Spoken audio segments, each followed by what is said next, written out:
እኔ ፌስታል የለ እዚህ ሀገር ላይ በምንድን ነው ተሸክም የሚመጣው? ሁሌ እኔን እያላኩኝ ምርር ነው ያለኝ። አሁንስ የተረገመ ሰውዬ ደግሞ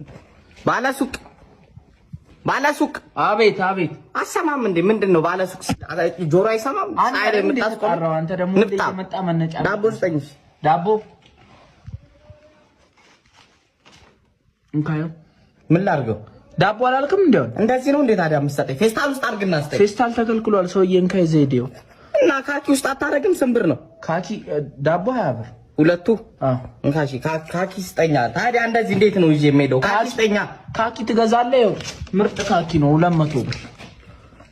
ምኑ ካኪ 200 ብር። ይኸው በቃ ይኸው ምርጥ ነው። ይኸው አንተ እንደዚህ ሁሌ የምትመጨመጨው አንተ ጭንቅላት የለም? ጭንቅላት አይሰራም እንዴ? ያማ እንዴ ሰውዬ ልገዛ አይደል የመጣ እባት። እንዴት ነው ዳቦ 10 ብር ሸጣ ወረቀት 200 ብር የምትለኝ? ለምንድን ነው እንደዚህ አይነት ንግግር የምትጠቀም? እና ፌስታል ተከልክሏል። በምን ትይዛለህ? ከፈለክ በእጅ ዘይድ። ይሄን ተማምናችሁ ነው ኦቨር ያወጣችሁት? ሰውዬ የምገዛ ከሆነ አትልመጭመጭ። ስማ አይነት አላጠባለሽ። እንካ ዳቦ አምጣ። ከሳ ምንድነው የምትከሰኝ? ዞር በል ከሱቅ ስር ሲጀመር የተረገ አንድ ዳቦ 10 ብር እየገዛን ካኪ 200 ብር የምትሸጠው። ካልፈለክ ይቀራል ሰውዬ። ስማ እዛ ጋር 5 ልጅ ወልጄ እኮ ነው እንትን ያልኩት። 5 ዳቦ ብገዛ ምን ልትለኝ ነው?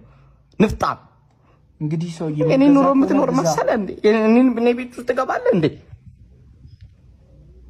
እበት አልገዛም። ብሬ መልስልኝ።